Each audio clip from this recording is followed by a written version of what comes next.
There is one thing that can ruin an Ireland vacation faster than a whole lot of rain. Today, I'm going to tell you what that is and teach you how to avoid it.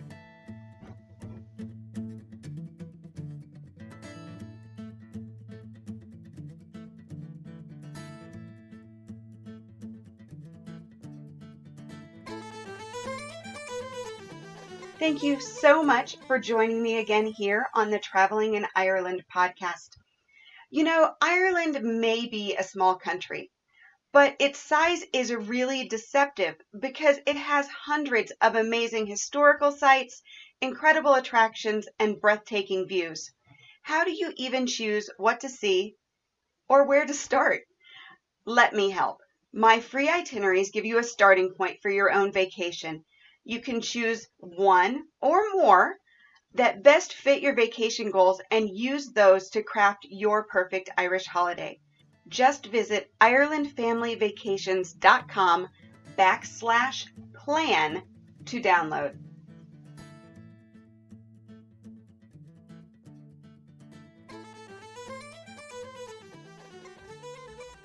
Nearly every Ireland traveler has to cut down on their must-see list.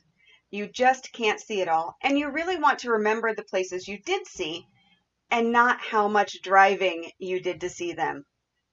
So there it is. That's the one thing that can really ruin your Ireland vacation. It's too much driving. You don't want to remember a quick stop here and then a long drive to your next destination. You really want to have these great memories of the places you explored, the time you spent there, and the people you met, right? So today, what I'm going to do is share with you 10 steps to plan your Ireland itinerary, or how not to ruin your Ireland vacation with too much driving. As always, you will find a link in the show notes, and over there is going to be everything I talk about, as well as any additional informational links. So don't worry about taking any notes. Just click through the link in the show notes, and you'll get all of this information all ready for you to go ahead and start your planning. Okay, so step one. What you're going to want to do is buy a decent sized laminated map of Ireland. Now, the reason I say a laminated map is because you're going to be using a dry erase marker, and you're going to be marking on it, and you're going to be erasing it, and you're going to be marking on it, and you're going to be erasing it. Now, if you don't want to buy a map, what I would do is print multiple maps on 8x11 sheets of paper, because you're going to be, altering these plans. So you'll want to have a few maps ready. But having that map of Ireland directly in front of you as you start your planning makes a huge difference. The next thing I want you to do is circle all those must-see places.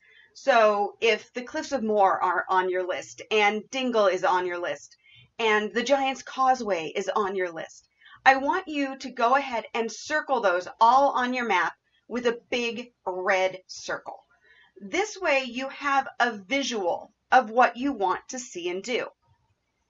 Then I want you to take a look at everything you've circled, and I want you to check for groupings. Now, those groupings really make a difference because it tells you, okay, most of what I want to see is in this location, or it's in this area. So when you're looking at it, what I also want you to think about is Ireland in 4 parts. Like, just you draw a line down the middle of the country and straight across the country. And choose 1 or 2 of those sections to focus your vacation on. If most of what you want to see is in the Southwest and you only have 1 circle up in Northern Ireland at the Giant's Causeway, does it make sense for you to take it's going to be 2 days that you need to take out of the rest of that vacation to get up there and enjoy that part of Ireland? And does that make sense?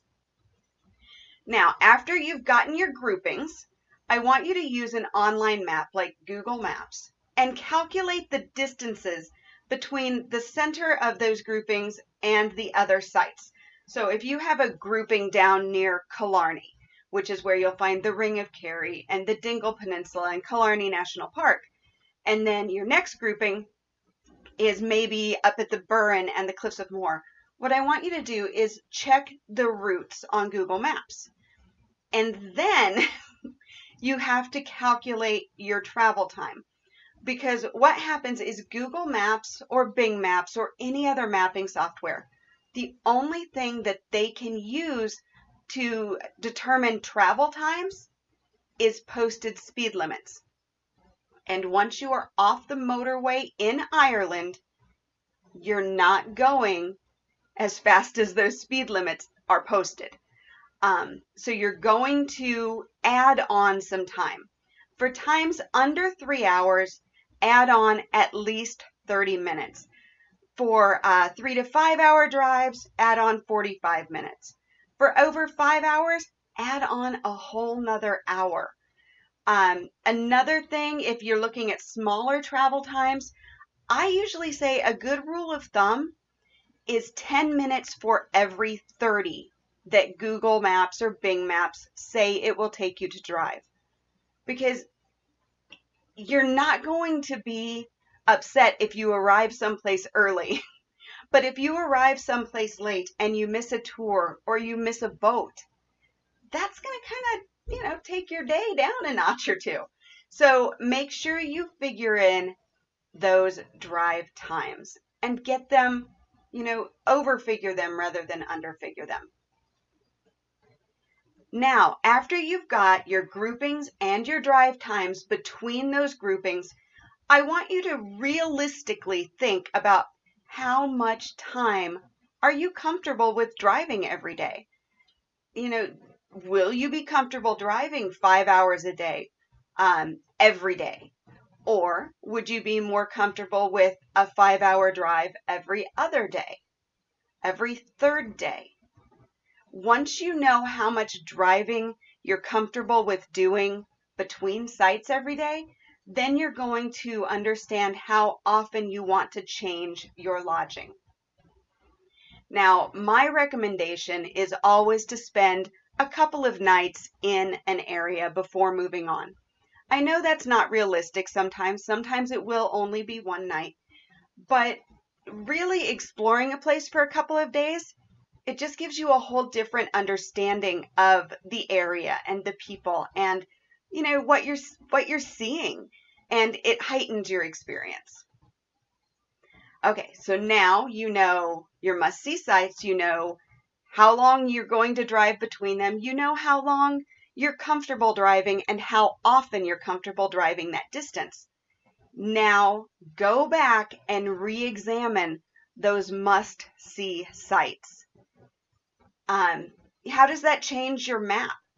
Does that mean that maybe an area far to the north is going to be dropped off? Does that mean you're going to cut out a section of touring in the south so you can get up to that place in the north? Just really think about what matters and kind of even consider ranking those must-see sites. Maybe there are some that are, I have to see this or else it's not going to feel like I was in Ireland, as opposed to, I would really like to see this, but there are things I would like to see and experience more. So, even, 1 to 10, write them down. What are the must see? What are the I would like to see? What are the it would be nice to see? And kind of work through it that way as well. Now, after you have figured out those must-see sites that you're going to focus on, then you're going to be filling in the gaps. There are so many places in and around these popular sites that they just don't get the attention and the airplay and the acknowledgement. So I have a clickable map on Ireland Family Vacations. So if you know that you're going to be in Killarney, all you have to do is click the County Kerry and even County Cork because they border and see what other spots might be within your driving range, within an area you're going to be at that you didn't realize that you could also do this. So do utilize that tool and see what else you can add to your itinerary. You can also use the itineraries that I have already created to find some of those more unique places to visit, some of those hidden spots, if you will. And then finally, you're going to create your perfect itinerary, your final itinerary, marking all the spots on your map, and then start to choose your lodging. So there you have it, 10 super easy tips to help you create an Ireland itinerary that doesn't have too much driving and that you can really take the time to enjoy where you are. I want to thank you so much for listening to the podcast. And if you enjoyed it, please leave a 5-star review at Apple Podcasts, Amazon Music, Spotify, or wherever you listen to podcasts. If you can't leave a review on your podcast app, you can leave a review at Ireland Family Vacations Facebook page, or take a screenshot and tag me at Ireland Family Vacations on Instagram with a few kind words. As always, you can email me directly, Jody at IrelandFamilyVacations.com, with any questions or comments. Thanks again so much for listening, and until next time, slán go fóill.